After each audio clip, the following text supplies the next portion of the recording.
이제 박진선 학생이 이제 노무현 대통령이 정치하지 마라 이렇게 말씀하신 의미가 뭐냐. 제가 그대로 한번 옮겨볼게요. 그러니까 이 이야기는 노무현 대통령이 서거하시기 약 열흘 전에, 열흘 전이 아니구나. 약 한 달 전, 한 4주 정도 전이네요. 그러니까 검찰 출두하시기 열흘 전에 제가 홈페이지에 올리신 글을 보고 놀래가지고 오지 말라 하는데 이제 무작정 봉화마을로 갔습니다. 갔더니 정말 카메라가 수백 대가 그 문 앞에 지키고 있고, 제가 지나가니까 사진 찍는 소리가 매미 울음소리처럼 그렇게 많이 들리는데, 제 평생 그렇게 한꺼번에 많은 카메라가 오는 걸 처음 봤습니다. 예, 제가 갔을 때 이 말씀을 그때도 하셨어요. 근데 이 말씀을 하실 때 이제 어떻게 말씀하셨냐면요, 정치를 위해서 정말 많은 것을 바쳤다. 근데 정치를 왜 하느냐 하면 보통의 사람들이 편안하고 즐겁게 살아갈 수 있도록 하기 위해서 정치를 하는 거다. 근데 보통의 사람들이 편안하고 즐겁게 사는 거는 뭐냐? 애들 낳고 키우고 부모들 잘 모시고 아이들 잘 가르치고 자기 건강 유지하고 이웃과 좋은 관계 갖고 나가고, 다 그런, 여가 생기면 놀러도 가고 그런 거 아니냐는 거예요. 그런 거죠. 딴 거 뭐 있습니까? 보통의 사람들이 그런 평범하고 일상적인 행복을 누릴 수 있는 사회를 만들기 위해서 정치를 하는데, 정작 정치를 하는 사람은 그 정치를 하기 위해서 무엇을 바치느냐, 무엇을 바치느냐를 따지면 손가락이 부족해서 헤아릴 수가 없고, 무엇을 바치지 않았느냐 이렇게 따져보는 게 편한데, 그렇게 따져보면 5손가락으로도 손가락이 남는다, 그렇게 말씀하시죠. 그러니까 보통 사람들의 일상적인 평범한 행복을 위해서 정치를 하는데, 그것을 위해서 정치하는 사람에게서는 그 어떤 일상적 행복도 없는 것, 이것이 정치인 것 같다. 예, 그렇게 그 말씀하시면서 정치하지 말라고 하시더라고요, 저보고. 그리고 이제 아까 세상을 바꿨다고 생각해, 조금이라도 바꿨다고 생각했는데 돌아보니 물을 가르고 달린 것 같다. 돌아보니 모든 것이 원래대로 가 있더라, 이런 말씀도 하셨고, 진짜 세상을 바꾸는 것은 대통령이 할 수 있는 일이 아닌 것 같다, 다른 어떤 일을 통해서 할 수 있는 게 아닌가 싶다, 그런 말씀도 주셨고요. 저한테는 개인적으로 사과농사 얘기를 하셨어요. 감농사. 진영은 단감을 많이 재배하는 곳이기 때문에 이제 과일 농사를 잘 지으려면 꽃도 따주고 뭐 다 합니다. 봄에 꽃이 너무 많으면 과일이 많이 달리니까요, 수분하면서 꽃을 따주고, 열매가 맺히고 나면 솎아주고, 뭐 가지를 받쳐주는 건 다 합니다. 사과, 복숭아 전부 다. 근데 그런 것도 중요하지만 가장 근본적인 것은 물이 잘 빠지게 하고 물이 잘 들게 하고, 그리고 거름을 잘 줘서 토양을 건강하게 만들고, 이렇게 해야 과일 농사가 잘 될 거다. 대통령은 물 주고 거름 주는 자리는 아닌 것 같다, 그런 것이죠. 그러니까 저보고 당신은 글도 잘 쓰고 강의도 잘 하니까 정치하지 말고 이렇게 대학생들하고 같이 강의도 하고 책도 써서 젊은 사람들하고 대화하고, 희망은 젊은 사람들 뿐이지 않냐. 그러니까 젊은이들과 대화 소통하면서 젊은이들을 일깨우고, 젊은이들을 참여시키고, 이런 일을 하려면 직접 정치를 하는 것보다는 지식인으로서 활동하는 게 더 좋지 않겠냐, 이렇게 저한테 말씀하시더군요. 그래서 제가, 대통령님 그러면 그럼 정치는 뭐 못난 사람만 해야 됩니까? 뭐 이상한 사람만 정치해야 됩니까? 이랬더니, 아니 그건 아니고 이미 정치밖에 못할 사람들도 많잖아. 그런 사람들은 정치를 똑바로 해야 되고, 당신은 다른 것도 잘할 수 있으니까 다른 거 하면 되지. 그런, 정치를 근본적으로 부정하는 말씀은 아니고요, 이제 가까운 아끼는 사람들을 볼 때 당신 자신의 20년의 정치 역정을 돌아볼 때 너무 고통스러웠기 때문에 이제 그런 연민, 이런 것들이 많이 작용해서 그런 말씀 하셨다고 저는 생각합니다. 정치 지망하는 대학생들은 이거 잘 알고 하셔야 돼요. 함부로 뛰어들었다가는 패가망신하는 경우가 부직 있습니다. 스스로 삶을 영위할 수 있는 힘을 우선 가져야 돼요. 저도 그래도 글줄이나 쓰니까 밥 먹고 살지, 저한테 글 쓰는 재주마저 없었으면, 또 재주라기보다는 끊임없는 훈련을 통해서 길러진 거긴 합니다만, 그 생계의 수단이거든요. 저한테는 이게 없으면 생활비를 남에게 의지해야 됩니다. 그러다 보면 키다리 아저씨도 있어야 되고요, 우렁이 각시도 있어야 되고, 그래 하다 보면 검찰이 이메일 뒤지면 생활비인지 정치자금인지 구분이 모호하니까 그냥 잡혀가는 거죠. 그것은 참 비참한 일입니다. 자기의 일상적 삶의 물질적인 조건을 만드는 일을 타인에게 의지한다는 것은 인간적으로 너무너무 비참한 일입니다. 제가 정책연구원장으로서 정책연구를 하지만 앞으로 동시에 일 보고 저녁에 이제 어디 가서 또 매일 글을 씁니다. 왜냐하면 1년에 한 권은 책을 내야 아이들 학교도 보내고 저도 먹고 살기 때문에 연구원은 당이 가난해서 봉급이 없으니까요. 이게 고통스럽습니다. 정치인의 일상은. 그래서 결코 밖에서 보는 것처럼 화려하고 그런 것은 아니다. 그래서 자기 자신이 우선 국가적으로 사회에 다른 사람에게 유용한 사람으로서의 역량을 가지고 있어야 되고 어떤 악조건 하에서도 자기 자신의 삶에 관해서는 스스로 책임질 수 있는 기반을 만든 후에야 정치를 해야지. 그렇지 않으면 건달됩니다. 건달. 여의도 건달. 보통 달건이라 그러는데 그 점을 말씀드리고 싶고요. 지금 답이 너무 길어져서 몇 분이나 할지 모르겠는데 항공우주학과의 이승섭 학생 질문은 이공계 출신들은요 좀 순박하신 것 같아요. 그러니까 세상을 잘 모르세요. 이 정치 바닥이라는 데가 얼마나 험한 데인지. 여기는 겉보기에는 명분으로 경쟁하고 정책으로 경쟁하는 것 같지만 동시에 바닥으로 내려가면 거기는 아주 치열한 권력 투쟁이 벌어지고 있는 이제 현장이거든요. 근데 되게 이제 엔지니어나 공학을 하신 분들은 너무 합리적이세요. 너무 합리적이시고 대체로 또 거짓말도 좀 잘 못하는 경향이 있고요. 인문학이나 정치학, 사회과학 한 분들보다 이공계 쪽 하신 분들이 훨씬 순박하세요. 제가 겪은 바로는. 그러다 보니까 이 험악한 업계에 들어오셔가지고 잘 성공하기 어려운 거죠. 왜냐하면 합리적으로 생각하면 있을 수 없는 일인데 그런 일이 일상적으로 벌어지는 것이에요. 그리고 사람들의 말을 너무 잘 믿으세요. 절대 그렇지 않거든요. 보는 데서는 덕담하고 좋은 얘기하고 돌아서서 나가면 남은 사람들하고 바로 뒤통수 치는 뒷담화하는 데가 정치권입니다. 그러니까 이런 권력을 둘러싼 투쟁이 벌어지고 이 갈등이 벌어지는 현장이기 때문에 자기의 어떤 엔지니어나 공학자로서의 어떤 전문 지식 기술과 아울러서 이 권력 쟁투를 감당해낼 수 있는 이 내면적인 역량과 꽤, 지혜, 그리고 그런 줄다리기를 감당해낼 수 있는 배짱 이런 것들이 다 있어야만 성공하거든요. 우리 이명박 대통령 전공은 뭐죠? 공학 아니에요? 건축학인가?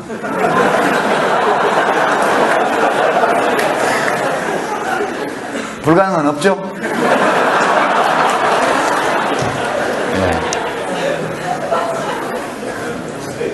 네. 대통령이 되는 거는 그것은 국민이 원해야 되죠. 누가 훌륭하다고 해서 꼭 대통령이 되는 것은 아니고 안 훌륭해도 얼마든지 대통령이 될 수 있고요. 네. 아니 꼭 누구 얘기를 하는 건 아닙니다. 시대적 요구, 어떤 시점에서 국민들의 소망 이런 것들이 어떤 사람을 대통령으로 밀어올리는 겁니다. 이 노무현 대통령도요. 그렇게 인격적으로 너무너무 훌륭하고 완벽하시고 이래서 대통령이 되신 게 아니에요. 그 시기에 국민들이 소망하는 어떤 것 그것과 노무현 대통령이 정치인으로서 가지고 있던 것 사이에 공명이 일어났기 때문에 짧은 기간에 지지율이 올라가고 우여곡절 거치면서 대통령이 되셨던 거고요. 우리 이명박 대통령도 2년 반 대통령 되시기 2년 전부터 이미 대통령이었잖아요. 지지율 1위. 그것은 국민의 소망이 만들어낸 겁니다. 다른 거 다 못해도 좋아. 걸레라도 괜찮아. 상만 잘 닦으면 돼.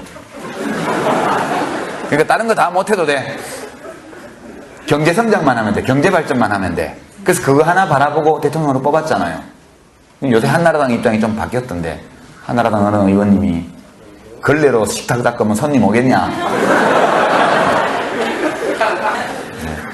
저도 어찌 보면은 방송을 통해서 정계 입문을 한 케이스라고 말할 수도 있습니다. 그러니까 국회의원 출마하기 약 1년 반, 1년 3개월 전까지 MBC 100분 토론 그때 진행을 했기 때문에 그게 이제 인지도에 상당한 도움을 받고 제가 출마를 했었습니다. 물론 이제 그 전에 2002년도에 대통령 선거 국면에서 제가 그때 이제 개혁당 당대표를 하면서 남의당 후보인 노무현 후보를 위해서 열심히 선거운동하는 그 과정에서 좀 알려진 것도 있었지만, 제가 처음 보궐선거 출마했을 때 첫 여론조사를 그때 두 달 전에 해보니까 인지도가 30%쯤 되더라고요. 유시민 알아요? 물어보면 네 알아요 이렇게 하는 사람이 13. 정치 신인으로서는 어마어마하게 높은 인지도를 가지고 정치를 시작을 했습니다. 이건 뭐 그냥 훌륭한 아나운서나 방송인들은, 저는 원래 방송인은 아니니까 계속 그 길을 가는 것도 저는 무척 좋다고 봐요. 그러니까 우리 손석희 교수 같은 분, 많은 분들이 국민참여당으로 영입하라고 저한테 압력을 넣었지만, 제가 밥은 얻어먹었어도 한 번도 우리 당으로 오라고 얘기를 못했습니다. 왜냐하면 그런 분은 또 방송인으로서 그렇게 있어주는 것이 여러모로 또 많은 국민에게 기쁨을 줄 수 있는 거라고 생각하고요. 그렇습니다. 당신 나름의 색깔이 있냐? 저야 저 색깔이 있죠. 노무현 대통령하고는 많이 다르잖아요, 제가. 우선 노무현 대통령은 대학을 못 나오셨죠? 저는 대한민국에서 제일 좋은 대학은 아니지만 제일 좋다는 대학을 나왔습니다. 제일 좋은 대학이 아니라는 것은 거의 확실해요. 그러나 제일 좋다고 하기는 또 좋다고 합니다. 그런 대학을 나왔죠. 노무현 대통령은 서울에서 학생운동을 하지 않았고 지방에서 노동운동과 인권운동을 하셨지만, 저는 서울에서 학생운동을 했잖아요. 저는 기득권층에 완전히 걸치고 있는 사람이고, 노무현 대통령은 자수성가해서 자기 힘으로 변호사가 됐지만 그걸로 자기 생을 살았던 분은 또 아닙니다. 철저하게 비주류의 삶을 살았던 분이고, 우리 대한민국에서 정말 1등만 기억하는 더러운 세상에서 1등 아니고도 한때 1등이 아니었지만 열심히 노력해서 정당하게 경쟁해서 1등이 될 수 있다, 이런 희망을, 가능성을 보여준 분 아니에요. 그분의 삶에는 감동이 진하게 있죠. 그렇지만 제 삶에는 그런 게 별로 없잖아요. 그건 또 굉장히 큰 차이죠. 그리고 노무현 대통령은 이렇게 좀 깔보는 사람은 많았지만 미워하는 사람은 별로 많지 않았어요. 저는 사람들이 노무현이라는 정치인을 깔보는 거에 매우 화가 났었고, 그 당시에. 저는 미워하는 사람은 많지만 깔보는 사람은 별로 없어요. 많이 다르죠? 굉장히 많이 다릅니다. 그리고 저는 노무현 대통령의 참모였던 적도 없고, 개인 참모, 가신이었던 적도 없고, 저는 노무현 대통령이 대통령이 되기 전에는 자원봉사자였고, 대통령이 되신 후에는 1년 반 동안 내각에서 부하로 일을 했습니다. 한 번도 노무현 대통령이 개인 참모들이 모이는 자리에 저를 부르셨던 적이 단 한 번도 없습니다. 서로 간에 그렇게 묵시적으로 합의되어 있던 관계였었고요. 제가 일방적으로 노무현 대통령을 좋아해서 따랐던 케이스입니다. 제가 하도 좋아하니까 대통령도 자기 좋다는 사람 싫어할 일은 없으니까, 그래 니네 좋아해서 고맙다 이래서 가끔 불러서 일도 시켜주시고 그랬던 관계거든요. 근데 제가 지금 아까 장광현 학생 질문과 김경환 학생 질문을 전체적으로 다 묶어서 이렇게 얘기를 한다면 이런 말씀을 드릴 수 있습니다. 이제 제가 얼마 전에 한겨레 신문 나 그만 볼란다 그랬다가 욕 되게 먹었어요. 여러분 그 사건 아시죠? 한겨레 신문 직설란에 노무현 관장사 그만해라 이렇게 낸 걸 보고 제가 너무 화가 나서, 이게 트윗의 문제인데요, 그죠? 수다 떠는 거니까 옆에 앉은 사람한테 야 정말 개떡 같아 한겨레 신문 끊을까봐 이렇게 얘기하듯이, 제가 어디 지방 강연 갔다가 그 모텔에서 자면서 거기 인터넷 하다가 그 기사를 온에서 보고 너무 화가 나서 순간적으로 이성을 상실해서, 마침 그때 트윗도 같이 열어놓고 있었기 때문에 적었다가 진짜 혼났거든요. 정치하는 사람이 저렇게 현명치 못하죠. 그죠? 제가 항의한 것은 그 말을 제목으로 뽑아서 크게 쓴 한겨레 편집 담당자들의 무감각, 무신경 내지 살아계실 때 그만큼 함부로 대했으면 됐지, 돌아가시고 나서까지도 이렇게 함부로 대하냐, 이런 욱하는 심정, 이런 게 너무 들어서 그렇게 트윗에 글을 올렸다가 나중에 휴 다행이다 친구하고 뭐 절연 안 해도 된다 다시 한겨레 신문 본다는 얘기입니다. 사실 저희 집에 보는 거는 저희 집사람 이름으로 보고 있어서 제가 끊지도 못해요. 근데 그래서 어떤 친구가 그 직설을 했던 한홍구 씨가 저보고 뭐라 하더라고요. 사실 그런 게 아니었다. 그래서 제가 뭐라고 대답했냐면, 사석에서 있었던 일인데, 야, 나 좀 봐주라. 나는 지금 치료가 필요한 사람이잖아. 그리고 한겨레 신문에 전화해서 욕하고 신문 끊겠다고 욕한 사람들도 좀 봐주라. 그 사람들도 전부 나처럼 치료받아야 될 사람이잖아.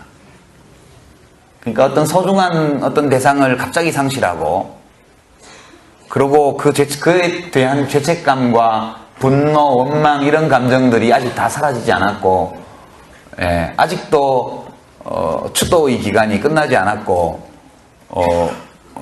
운명이다, 원망하지 마라 했지만 아직도 우리 마음속에 누구라고 꼭 집어서 말하기 어려운 그런 원망이 있는 것이 노무현 대통령을 진짜 좋아하는 사람들의 마음의 상태고, 이런 급작스러운 어떤 사랑하는 대상의 상실이라는 것은 그 사람이 마음속에 엄청난 병을 불러 옵니다.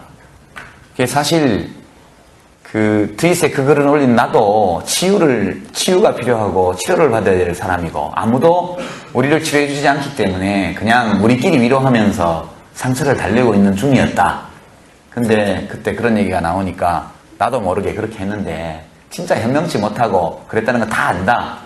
그렇게 신문의 칼럼으로 현명치 못하다고 꾸지람하고 혼장질 하지 않아도 우리 스스로 다 알고 있다.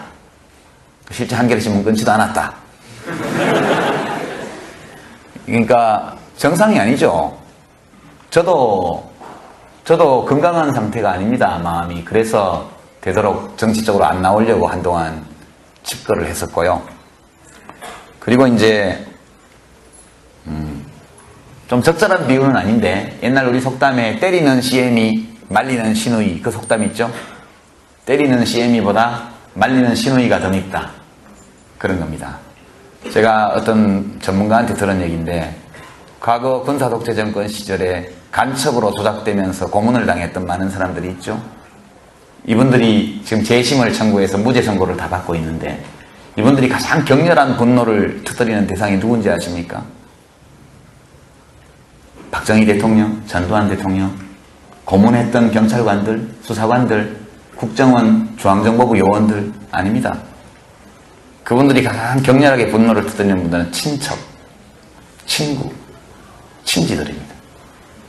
내가 억울한 누명을 쓰고 어려움에 처했을 때 나를 편들어주지 않고 관계를 끊고 법정에 와서 불리한 증언을 하고 이랬던, 그러니까 믿고 사랑했던 사람이 나를 버렸을 때 그에 대한 배신감, 이런 것들이 너무 커서 지금 시점에서 재심 무죄를 받는 상황에서 가장 격렬한 분노의 감정을 나타내는 게 원래 사랑했던 관계에 있던 사람들, 가까웠던 사람. 저는 우리 참여당이 노무현 대통령 정신 개선한다 이렇게 하니까 사람들이 막 비웃고 비아냥대고 꾸지람하고 그렇게 합니다. 그게 무슨 정당이냐? 알죠? 정당을 이렇게 하면 안 된다는 거. 왜 모르겠어요? 근데 그럼 결국 이 국민참여당까지 와서 정당 활동을 하고 있는 사람들의 원망이 어디를 향하고 있느냐? 물론 이명박 대통령을 향하고 있고 이인규 씨나 홍만표 씨를 향하고 있죠. 그 못지않게 강력한 원망이 한겨레 신문이나 경향신문이나 민주노동당이나 진보신당에 대해서도 있는 거죠. 근데 생각해보면 조작 간첩의 친척들도 다 피해자예요. 사촌이 간첩으로 몰렸기 때문에 끌려가서 얻어맞고 조사받고 직장에서 쫓겨나고 이사가고 다 피해자입니다. 근데 그분들은 지는 재심 판결이라도 받아서 보상이라도 받았지, 아무것도 없이 사촌이 간첩 혐의 쓰고 조작이긴 하지만 어쨌건 그렇게 되는 바람에 고통을 당한 우리는 뭐야? 이런 원망하는 마음이 또 있거든요. 혹시 아까 장광현 학생이 혹시 그런 생각하는지 모르겠어요. 노무현 때문에 진보 세력이 전체가 피해를 입었다. 그런 면이 있겠죠. 저는 있다고 생각합니다. 그러니까 노무현 대통령을 사랑했던 사람들, 사랑하는 사람들한테는 그 사람들에 대한 소위 자칭 진보 세력, 진보 언론, 진보 지식인에 대한 분노가 있습니다. 그 사람들이 적극적으로 못된 짓을 해서가 그런 것이 아니라 우리 대통령이 억울하게 잘못한 거 이상 심하게 당하고 있을 때 그래도 공정하게 객관적으로 뭔가를 최소한 편은 들어주지 않더라도 중립적으로라도 해줬으면 좋았을 텐데 같이 돌을 던졌지 않냐 이런 원망이 있죠. 그러나 또한 민주노동당이나 진보신당이나 진보 언론들이나 진보 지식인들은 노무현이 진보를 표방하는 바람에 우리까지 다 욕 얻어먹었고 다 망했다. 우리가 더 피해자다. 이런 생각이 있겠죠. 그죠? 저는 그럴 수 있다고 생각합니다. 근데 지금 이 자리가 그런 얘기를 하기에 적합한지는 모르겠으나 제가 가는 곳마다 이 질문에 부딪힙니다. 참여정부의 과오에 대해서 반성해라. 이명박을 탄생시킨 건 노무현 아니냐. 논리적으로는 맞는 말이죠. 그러니까 그 이면에 깔려있는 감정이 무엇이냐. 저에게 그 말을 하는 분들의 감정 속에는 노무현 때문에 우리가 피해를 입었다는 원망이 있고 분노가 있습니다. 제 마음 속에는 많은 노무현 대통령을 사랑했던 사람들, 국민참여당의 당원들과 마찬가지로 그분들이 노무현 대통령에 대한 부당한 수사가 진행되고 있을 때 단 한 차례도 객관적인 입장에서 헌법의 원리에 따른 옹호조차 안 해줬다. 노무현 대통령의 전직 대통령으로서의 명예를 지켜주지 않은 것은 물론이고 한 시민으로서의 기본권조차 그것이 짓밟히고 있을 때 그것을 지적한 사람이 없었지 않냐. 이런 원망이 또한 있는 것이거든요. 그래서 제가 심리학자라면 한번 연구해 볼 만한 가치가 있는 엄청난 사회적 현상이라고 저는 생각합니다. 아무도 이 얘기에 대해서 더 꺼내지 않고 빙빙 돌려가면서 얘기를 하고 있지만 현재 진보 진영의 여러 세력 안에는 노무현 대통령의 삶과 죽음, 그분의 정치, 그분의 유산이 무엇인가 이것을 둘러싼 심각한 정서적, 심리적 앙금 또는 대립 이런 것들이 지금 쫙 깔려 있습니다. 이 문제를 살아있는 우리가 넘어서지 못한다면 대한민국 진보에는 미래가 없다. 저는 그렇게 생각하고요. 그래서 토양을 건강하게 만들고 이렇게 해야 과일 농사가 잘 될 거다. 대통령은 물 주고 거름 주는 자리는 아닌 것 같다. 그런 것이죠. 그러니까 저보고 당신은 글도 잘 쓰고 강의도 잘 하니까 정치하지 말고 이렇게 대학생들하고 같이 강의도 하고 책도 써서 젊은 사람들하고 대화하고 희망은 젊은 사람들 뿐이지 않냐. 그러니까 젊은이들과 대화 소통하면서 젊은이들을 일깨우고 젊은이들을 참여시키고 이런 일을 하려면 직접 정치를 하는 것보다는 지식인으로서 활동하는 게 더 좋지 않겠냐 이렇게 저한테 말씀하시더군요. 그래서 제가 대통령님 그럼 정치는 뭐 못난 사람만 해야 됩니까? 뭐 이상한 사람만 정치해야 됩니까? 이랬더니 아니 그건 아니고 이미 정치밖에 못할 사람들도 많잖아. 그런 사람들은 정치를 똑바로 해야 되고 당신은 다른 것도 잘할 수 있으니까 다른 거 하면 되지. 그런 정치를 근본적으로 부정하는 말씀은 아니고요.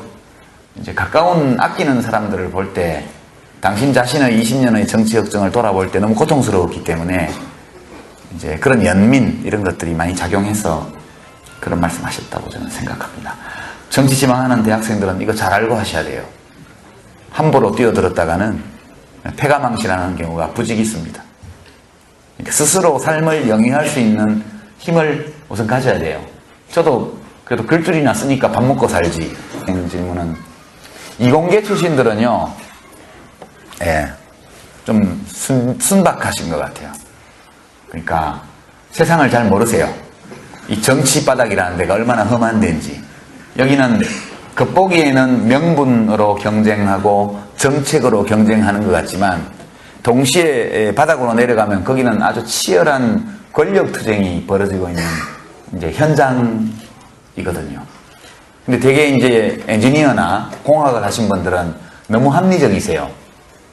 너무 합리적이시고 대체로 또 거짓말도 좀 잘 못하는 경향이 있고요. 인문학이나 정치학, 사회과학 한 분들보다 이공계 쪽 하신 분들이 훨씬 순박하세요. 제가 겪은 바로는. 그러다 보니까 이 험악한 업계에 들어오셔가지고 잘 성공하기 어려운 거죠. 왜냐하면 합리적으로 생각하면 있을 수 없는 일인데 그런 일이 일상적으로 벌어지는 것이죠. 그리고 사람들의 말을 너무 잘 믿으세요. 절대 그렇지 않거든요. 보는 데서는 덕담하고 좋은 얘기하고 돌아서서 나가면 남은 사람들하고 바로 뒤통수 치는 뒷담화하는 데가 정치권입니다. 그러니까 이런 권력을 둘러싼 투쟁이 벌어지고 이 갈등이 벌어지는 현장이기 때문에 자기의 어떤 엔지니어나 공학자로서의 어떤 전문 지식 기술과 아울러서 이 권력에서 정치를 하는데 정작 정치를 하는 사람은 그 정치를 하기 위해서 무엇을 바치느냐? 무엇을 바치느냐를 따지면 손가락이 부족해서 헤아릴 수가 없고, 무엇을 바치지 않았느냐 이렇게 따져보는 게 편한데, 그렇게 따져보면 5손가락으로도 손가락이 남는다. 그렇게 말씀하시죠. 그러니까 보통 사람들은 일상적인 평범한 행복을 위해서 정치를 하는데, 그것을 위해서 정치하는 사람에게서는 그 어떤 일상적 행복도 없는 것, 이것이 정치인 것 같다. 예, 그렇게 그 말씀하시면서 정치하지 말라고 하시더라고요, 저보고. 그리고 이제 아까 세상을 바꿨다고 생각해, 조금이라도 바꿨다고 생각했는데 돌아보니 물을 가르고 달린 것 같다. 돌아보니 모든 것이 원래대로 가 있더라. 이런 말씀도 하셨고, 진짜 세상을 바꾸는 것은 대통령이 할 수 있는 일이 아닌 것 같다. 다른 어떤 일을 통해서 할 수 있는 게 아닌가 싶다. 그런 말씀도 주셨고요. 저한테는 개인적으로 사과농사 얘기를 하셨어요. 감농사. 진영은 단감을 많이 재배하는 것이기 때문에. 이제 과일 농사를 잘 지으려면 꽃도 따주고 뭐 다 합니다. 봄에 꽃이 너무 많으면 과일이 많이 달리니까요. 수분하면서 꽃을 따주고, 열매가 맺기고 나면 솎아주고, 뭐 가지를 받쳐주는 건 다 합니다. 사과, 복숭아 전부 다. 근데 그런 것도 중요하지만 가장 근본적인 것은 물이 잘 빠지게 하고 물이 잘 들게 하고, 그리고 거름을 잘 줘. 박진선 학생이 이제 노무현 대통령이 정치하지 마라 이렇게 말씀하신 의미가 뭐냐, 제가 그대로 한번 옮겨볼게요. 그러니까 이 이야기는 노무현 대통령이 서거하시기 약 열흘 전에, 열흘 전이 아니구나, 약 한 달 전, 한 4주 정도 전이네요. 그러니까 검찰 출두하시기 열흘 전에 제가 홈페이지에 올리신 글을 보고 놀래가지고 오지 말라 하는데 이제 무작정 봉하마을로 갔습니다. 갔더니 정말 카메라가 수백 대가 그 문 앞에 지키고 있고, 제가 지나가니까 사진 찍는 소리가 매미 울음소리처럼 그렇게 많이 들리는데, 제 평생 그렇게 한꺼번에 많은 카메라가 오는 걸 처음 봤습니다. 예, 제가 갔을 때 이 말씀을 그때도 하셨어요. 근데 이 말씀을 하실 때 이제 어떻게 말씀하셨냐면요, 정치를 위해서 정말 많은 것을 바쳤다. 근데 정치를 왜 하느냐 하면 보통의 사람들이 편안하고 즐겁게 살아갈 수 있도록 하기 위해서 정치를 하는 거다. 근데 보통의 사람들이 편안하고 즐겁게 사는 거는 뭐냐?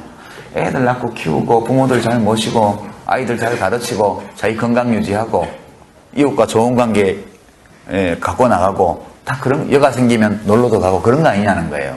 그런 거죠. 딴 거 뭐 있습니까? 근데 보통의 사람들이 그런 평범하고 일상적인 행복을 누릴 수 있는 사회를 만들기 위해 저한테 글 쓰는 재주마저 없었으면, 또 재주라기보다는 끊임없는 훈련을 통해서 길러진 거긴 합니다만, 그 생계의 수단이거든요. 저한테는 이게 없으면 생활비를 남에게 의지해야 됩니다. 그러다 보면 키다리 아저씨도 있어야 되고요, 우렁이 각시도 있어야 되고, 그래 하다 보면 검찰이 이메일 뒤지면 생활비인지 정치자금인지 구분이 모호하니까 그냥 잡혀가는 거죠. 그것은 참 비참한 일입니다. 자기의 일상적 삶의 물질적인 조건을 만드는 일을 타인에게 의지한다는 것은 인간적으로 너무너무 비참한 일입니다. 제가 정책연구원장으로서 정책연구를 하지만 앞으로 동시에 일 보고 저녁에 이제 어디 가서 또 매일 글을 씁니다. 왜냐하면 1년에 한 권은 책을 내야 아이들 학교도 보내고 저도 먹고 살기 때문에, 연구원은 당이 가난해서 봉급이 없으니까요. 이게 고통스럽습니다. 정치인의 일상은. 그래서 결코 밖에서 보는 것처럼 화려하고 그런 것은 아니다.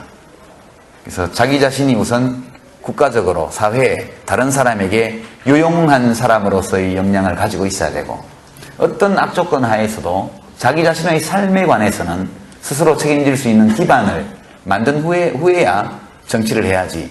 그렇지 않으면 건달됩니다. 건달. 여의도 건달. 보통 달건이라 그러는데, 그 점을 말씀드리고 싶고요. 제가 답이 너무 길어져서 몇 분이나 할지 모르겠는데, 항공우주학과의 이승섭 학생